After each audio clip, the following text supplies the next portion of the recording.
오늘은요, 추수감사주일로서 시편 1편이 본문 말씀입니다. 복 있는 사람. 시편은 구원받은 자들이 자기가 받은 구원을 영적으로 노래한 성경이죠. 150편이나 되고요. 잠언, 전도서가 다 같은 시편에 속하는 겁니다. 그 시편 중에서 가장 대표되는 시편이 시편 1편인데요. 웬만한 성도들은 다 암송하는 구절이죠. 오늘은 특별히 본문 말씀을 우리 다 함께 한 목소리로 낭송하도록 하겠습니다. 복 있는 사람은 악인의 꾀를 쫓지 아니하며 죄인의 길에 서지 아니하며 오만한 자의 자리에 앉지 아니하고 오직 여호와의 율법을 즐거워하여 그 율법을 쥐하로 묵상하는 자로다. 저는 시냇가에 심은 나무가 시절을 쫓아 과실을 맺으며 그 잎사귀가 마르지 아니함 같으니 그 행사가 다 형통하리로다. 악인은 그렇지 않으며 오직 바람에 나는 표와 같도다. 그러므로 악인이 심판을 견디지 못하며 의인이 의인의 휘중에 들지 못하리로라. 대저 의인의 길은 여호와께서 인정하시나 악인의 길은 망하리로다. 아멘.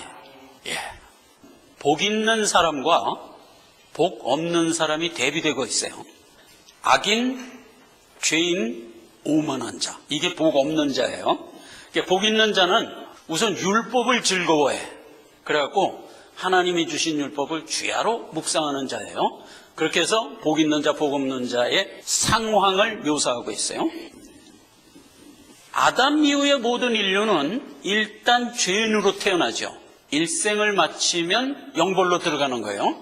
구원을 받지 못한 모든 사람은 다 그런 의미에서 죄인입니다. 악인. 그리고 여기 오만한 자라고 그랬어요. 오만하다 하는 얘기는 믿는 자의 겸손함에 반대되는 말이거든요. 매사에 주를 의지하며 살아가는 태도, 이게 겸손이거든요. 그럼 오만은 뭘까요? 창조주를 생각하지 않고 살아가는 거예요. 그러니까 창조주가 이렇게 내려다볼 때 저는 되게 오만하네, 이렇게 돼서 오만한 거예요. 그렇게 이제 오만하다는 것을 성격으로 이해를 하면 안 돼. 그러니까 성도들이 겸손하게 살아야 돼. 그러니까 자기 어디를 가서 쓰든지 그냥 하늘 아래 머리를 못 들고 얼굴 찡그리면서 이렇게 살으려고 그러는 걸 겸손이라고 생각하면 안 돼요. 하나님이 내게 주신 성격은 평생 내가 그 성격 그대로 살아가는 거예요. 신앙 좋은 믿음의 선진들 중에 성격 칼칼한 사람을 꼽으라면 누구 꼽으시겠어요? 사도 바울, 그렇죠? 베드로는 얼마나 세상적으로 말하면 오만했는지 알아요? 그 사도행전은 그렇게 나와요. 감히 베드로에 가서 말 거는 자가 없더라. 그건 뭐 얼마나 오만한 거예요. 베드로나 사도 바울처럼 성격은 하나님이 주신 것 같고 그냥 살지만 우리가 하나님이 내게 주신 은혜를 항상 의지하며 살아가는 태도, 즉 믿음의 삶을 살아가면 그게 겸손한 거예요. 겸손하다 오만하다 캐릭터로 보면 안 돼요. 자, 그와 같은 얘기가 오늘 본문 말씀입니다. 제목이 지금 복 있는 사람이잖아요. 일단 율법을 즐거워한대. 그래서 그 율법을 주야로 묵상한답니다. 자, 그래서 이제 율법 그러면 지금의 성도들이 명쾌하지 못한 생각이 싹 스쳐 지나가요. 안 그러세요? 신약 내내 뭐라고 얘기했나요? 율법의 행위로는 구원받을 수 없다. 이랬거든. 우리가 이제 생각을 하는 겁니다. 율법을 주야로 묵상한다? 그러면 구약 사람들은 그 쓸데없는 짓을 계속하면서 살았나? 솔직히 그 생각이 안 들 수가 없어요. 왜냐하면 우리가 신약 내내 얼마나 귀에 못이 박히도록 들은 얘기예요. 율법의 행위로는 구원받을 수 없다. 율법이 가입하자 죄가 나에게서 드러났다. 이런 얘기들이 계속 신약에 오는 거예요. 그런데 구약 사람들은 그 율법을 가지고 살았다니까. 그래서 오늘 복을 살펴보면서 이 율법의 관계를 복과 관련해서 잘 정돈하는 것으로 해서 감사절 예배를 드리고자 합니다. 먼저 구원을 어떻게 받냐 하는 것부터 분명히 정돈을 하고 이 문제를 들어가야 되겠어요. 잠깐 그 다음으로 한번. 자, 율법에 대한 오해입니다. 율법은 열등하고 은혜는 우월하다. 보통 이렇게 정의를 합니다. 히브리서 8장 6절 이하의 요 말씀 때문에 요런 생각을 하게 됐어요. 그래서 이제 그걸 한번 읽어보자고요. 히브리서 6장 6절 이하입니다. 그러나 이제 그가 더 아름다운 직분을 얻으셨으니 이는 더 좋은 약속으로 세우신 더 좋은 언약의 중보시라. 이렇게 해서 하나 끝나고, 그 다음에 첫 언약이 무음하였다면 둘째 것을 요구할 일이 없었으려니와 새 언약이라 말씀하셨으니 첫 것은 낡아지게 하는 것이니 낡아지고 쇠하는 것은 없어져 가는 것이니라. 이렇게 됐어요. 자, 여기 두 가지를 정의했는데, 하나는 대제사장 예수 그리스도에 대한 정의를 했어요. 옛날 율법으로 준 아론 제사장직과 대비를 했어요. 그런데 예수님이 더 아름다운 직분이래. 옛날에 대제사장이었던 아론은 상대적으로 덜 아름답고 덜 좋은 직분이었다 하는 것으로 지금 표현이 됐거든요. 그래서 여기서 율법은 열등하고 은혜는 우월하다 하는 개념을 갖게 되었어요. 그 다음에 율법 자체를 얘기하는 겁니다. 옛날에 하나님이 우리에게 준 율법을 성경상으로 구약 그러잖아요. 구약. 근데 그 구약이 무흠칠 못했대. 예수 그리스도가 십자가 대속을 이루시고 우리에게 주신 은혜, 구원의 도, 복음이에요. 그 복음은 무흠했다 이거예요. 율법은 열등하고 복음, 은혜는 우월하다 하는 생각이 된 것 같아요. 결론부터 얘기하면 틀린 판단입니다. 여기서 열등하냐 우월하냐의 기준은 구원받는 일에 대한 기준이 아니에요. 만약 구약 사람들이 구원받은 일, 그리고 오늘날 우리가 구원받은 일, 이게 옛날 사람이 열등하고 우리가 더 우월했다 하면 엄청난 문제가 되는 겁니다.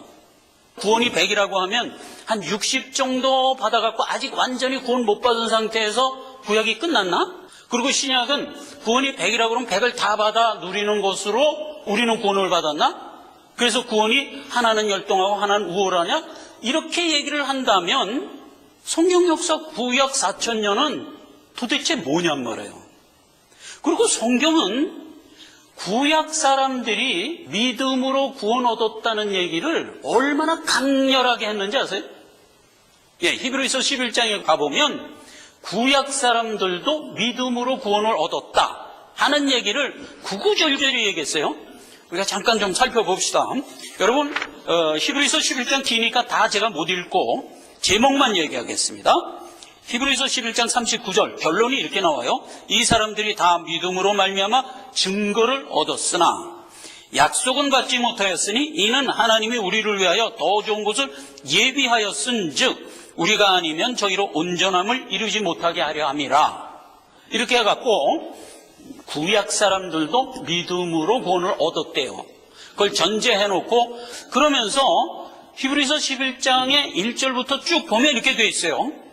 일단 믿음은 모든 믿는 자가 가지고 있는 소망에 대한 실상과 증거다. 이렇게 선언을 하고요. 그리고 이제 3절에 보면 천지가 창조된 것도 믿음으로 됐대. 사람만이 얘기가 가능해요. 4절에 아벨도 믿음으로 구원 얻었고 5절에 에녹도 믿음으로 구원 얻었고 7절에 노아도 믿음으로 구원 얻었어요. 8절에 가면 아브라함도 믿음으로 구원을 얻었고 11절에는 아브라함의 아내 사라도 믿음으로 구원을 얻었다. 계속 나갑니다. 20절에 이삭도 믿음으로, 21절에 야곱, 22절에 요셉, 23절에 모세, 31절에 기생 라합도 믿음으로 구원을 얻었다. 32절, 이제 시간이 없다. 언제 구약 백성들을 다 얘기하냐? 기드온, 바락, 삼손, 입다, 다윗, 사무엘, 이 모든 자가 다 믿음으로 구원을 얻었다. 그리고 33절에 모든 구약 백성들이 믿음 안에서 하나님이 주시는 여러 기림과 복을 마음껏 누렸다. 그렇죠? 가난한 복지를 주기도 하고 기도 중에 무엇을 얻기도 하고 기도 중에 병이 낫기도 하고 하는 여러 기림을 믿음 중에 얻었다 이거예요. 그런데 그 측면만 얘기한 게 아니에요. 34절에 보면 믿음 중에 세상이 주는 환난을 이기기도 했다 이 말이에요. 하나님이 주는 기림을 받기도 했지만 세상이 주는 환난을 견뎌내기도 했다 이 말이에요. 그러면서 구체적인 얘기를 쫙 나오죠.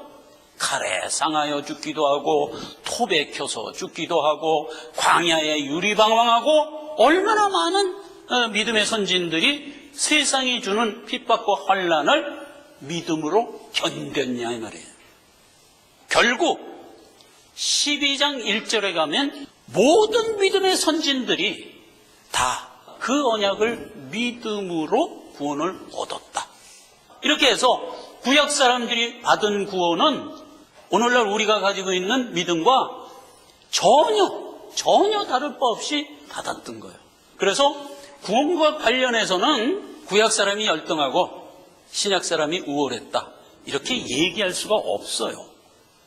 그러면 도대체 아까 히브리서 8장 이하에 더 아름다웠다, 더 흠이 없었다 하는 얘기는 도대체 무슨 얘기냐 이 말이에요. 자, 여러분, 구원과 관련해서 하나님의 대원칙이 뭐냐? 오늘 이 시간 요거 하나 팁으로 간직하시기 바라요. 요한복음 10장 10절에 보면 예수 그리스도가 오신 것은 우리에게 뭐를 주러 오셨다? 생명 주러 오셨다. 그랬죠? 그래서 생명을 주되 그 다음에 뭐예요? 풍성히 주려고. 그러니까 하나님이 우리에게 주시는 생명, 우리에게 주시는 기림은 계속 풍성으로 가는 것, 이게 성경이 베푸는 은혜의 대원칙이에요. 우리의 생명은 한없이 풍성해지는 거예요. 영원히 풍성해지는 거예요. 여러분, 천국에 가면 천국에서 누리는 모든 기림이 날마다 새롭다. 이게 계속 풍성한 거예요. 이게 가능할까? 가능하단 말이에요. 이게 하나님이 우리에게 복 주시고 영생을 주신 구원의 기조, 대원칙이에요. 더 이러면서 영원히 가는 거예요. 이거는 대비해서 우리가 인식할 수 없을 정도예요. 그러나 성경은 그걸 얘기하고 있어요. 자, 그래서 히브리서 8장의 우열을 얘기한 것은 은혜의 분량에 대한 우열이다 이 말이에요. 구약 백성이 받았던 은혜의 분량 결코 작지 않습니다. 그러나 세월이 흐르면서 점점 은혜의 분량은 커져가요. 그래서 예수님이 공생의 3년을 하면서 은혜의 분량에 대한 지금까지의 서열 매겨준 거 아세요, 여러분? 아니, 성경에 그런 얘기가 어디 있나? 있어요. 마태복음 11장 11절. 외기도 좋아. 11장 11절. 거기 보면 이놈들 오고 오는 수많은 선지자들, 사람들을 다 묶어놓고 누가 제일 크냐 할 때 세례요한이 제일 컸다 이거예요. 그런데 그 세례요한, 제일 크다는 세례요한도 천국에서 가장 작은 자 하나보다는 작았다 이랬어요. 그럼 여기서 이제 서열이 나온 거예요. 여자가 낳은 모든 선지자, 그 다음에 이렇게 해서 세례요한, 이렇게 해서 거듭난 성도, 이렇게 서열이 매겨지는 거예요. 은혜의 분량에 대한 서열입니다. 여러분, 수많은 선지자 중에 큰 이름들 많이 알죠? 여러분, 아브라함도 선지자예요. 아브라함도 선지자입니다. 다윗도 선지자입니다. 과연 세례요한이 아브라함보다 클까? 하나님은 크다는 겁니다. 다윗보다도 크다는 겁니다. 수많은 선지자들 있죠? 엘리야, 엘리사, 열세 소선지자까지 해서 말라기, 그 모든 선지자보다 세례요한이 가장 컸다. 왜 그랬을까? 옛날의 선지자는 누구를 증거한 자들이죠? 예수 증거했죠. 근데 예수 봤나요? 못 봤어요. 못 보고 다만 하나님이 주신 은혜로, 하나님이 주신 영감으로 그냥 증거했어요.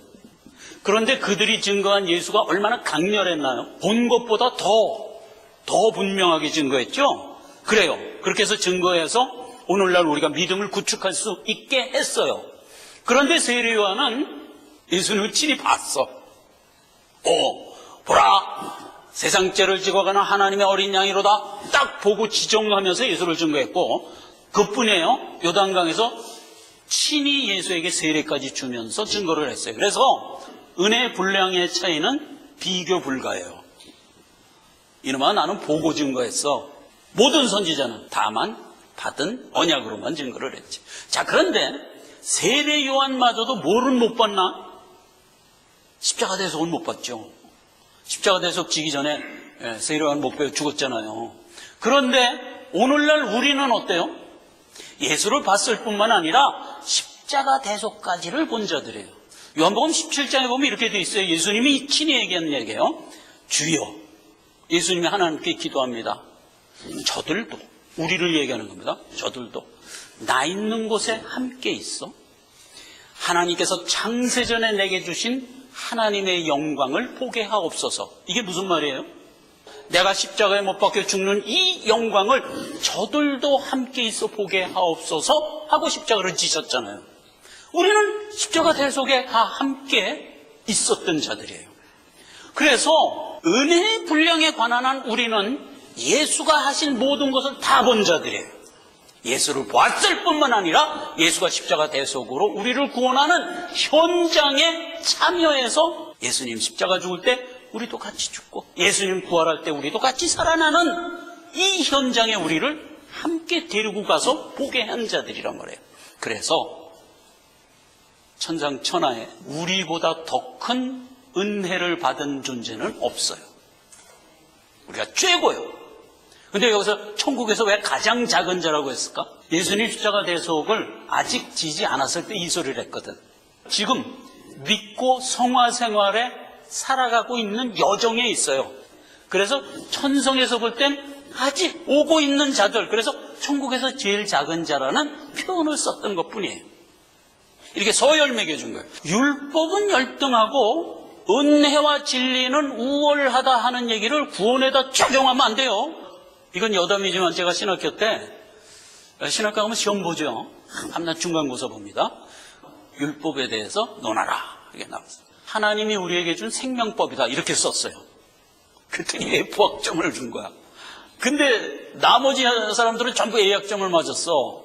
근데 이제 저는 신학교를 좀 늦게 갔기 때문에 우리 동기생들이 나보다 다 나이가 어려요. 그래서 내가 이제 물었어요. 야, 이놈들아, 너희들은 뭘 어떻게 썼길래 전부 A학점이냐?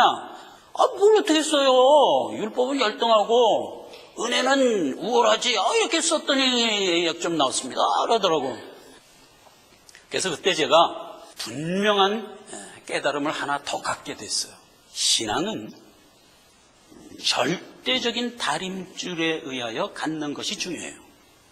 그래서 여러분들도 신앙을 그렇게 가져야 돼.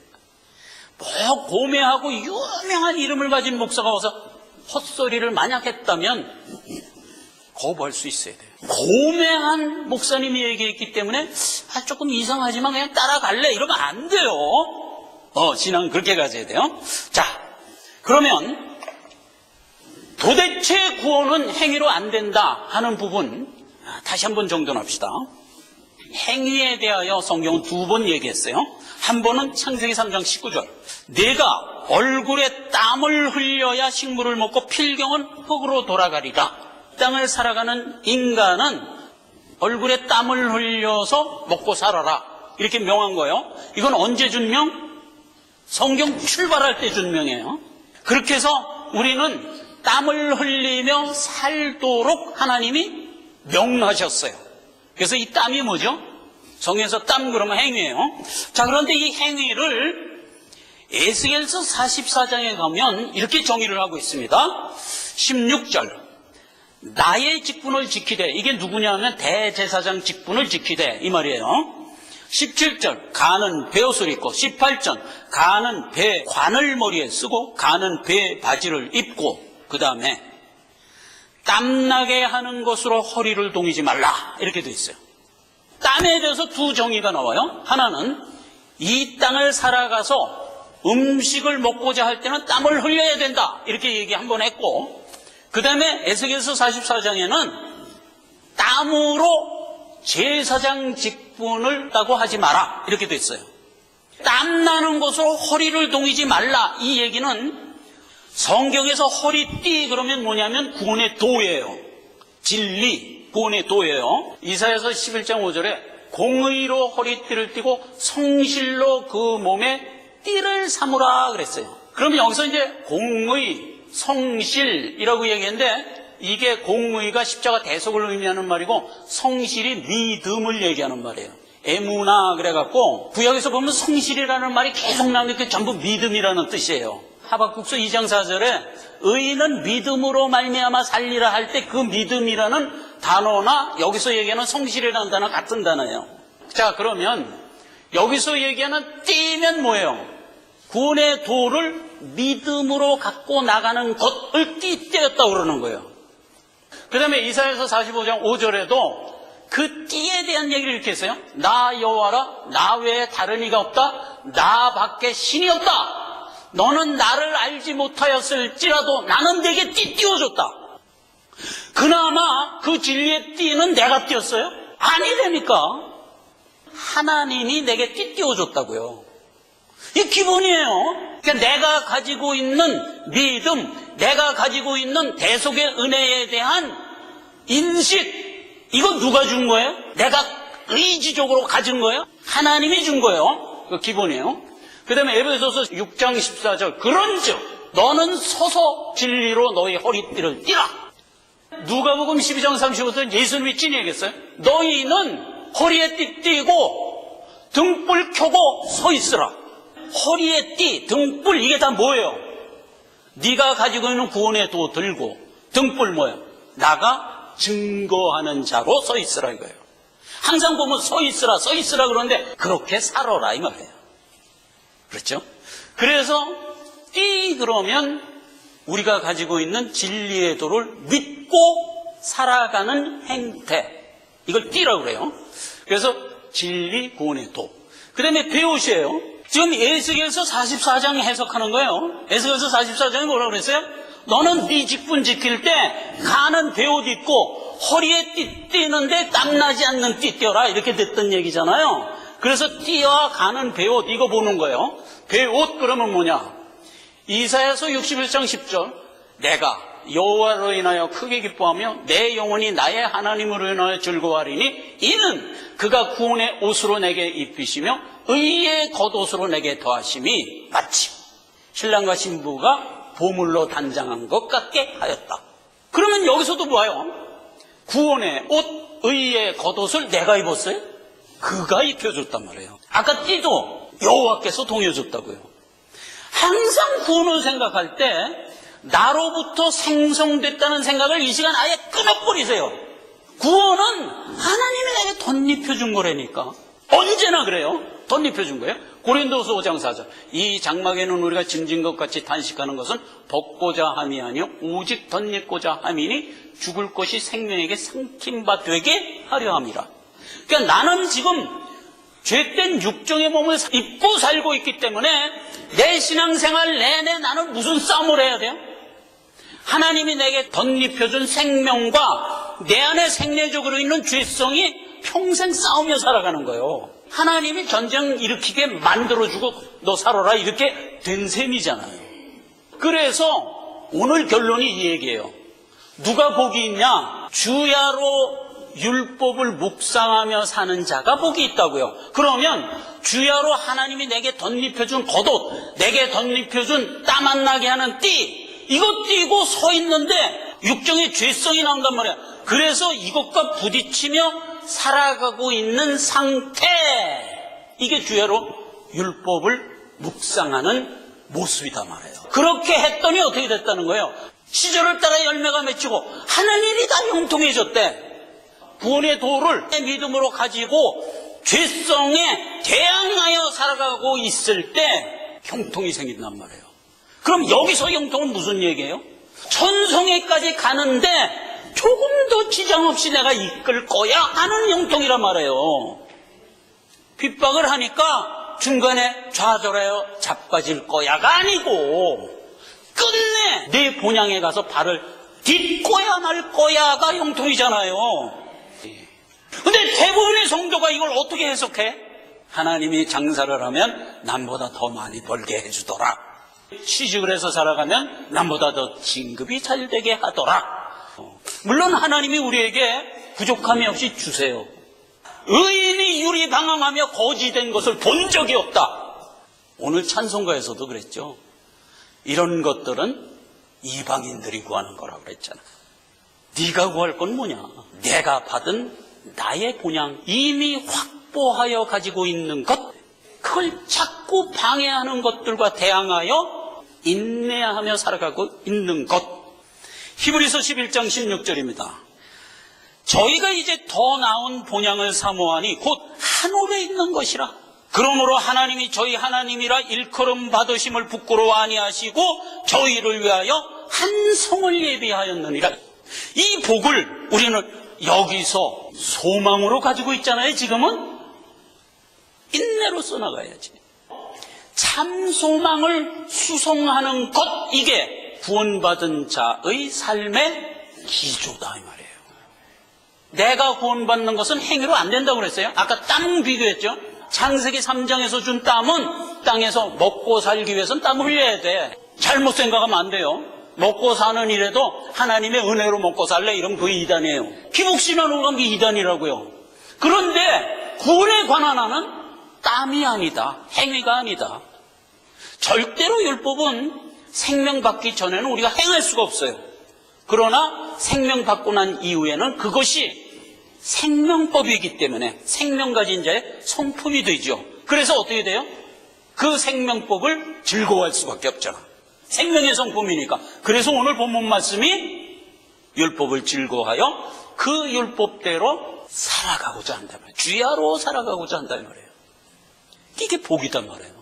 우리는 받은 것을 수송해야 돼. 받은 것을 수송하는 얘기는 믿음의 선진들이 많은 예화로 우리에게 보여줬는데, 다니엘서의 사드락, 메삭, 아벳느고, 다니엘서 3장 18절, 그리 아니하실지라도 왕이요 우리가 왕의 신들을 섬기지도 아니하고 왕의 금신상에 절하지도 아니할 줄을 아옵소서. 오늘날 우리가 믿음, 이것을 수송하며 살고자 하는 의지가 필요하다 이 말이에요. 계시록에도 성도들의 인내가 여기 있나니 저희는 하나님의 계명과 예수 믿는 믿음을 지키는 자들이니라. 사도 바울도 이렇게 얘기했어요. 내가 선한 싸움을 싸우고 나의 믿음을 지켰으니 이제후로는 나를 위하여 의의 면류관이 예비되었으므로 주 곧 의로우신 재판장이 그날에 내게 주실 것이라. 이러고 일생을 마쳤어요. 말씀을 맺습니다. 하나님은 자기 백성을 택하여 구원을 얻을 때 우리 행위를 요구하지 않아요. 그냥 하나님이 다 하시는데, 먼저 영생, 또 하나는 뭐냐? 그냥의 후사. 그래서 우리는 그 신분을 받고 출발을 하는 겁니다.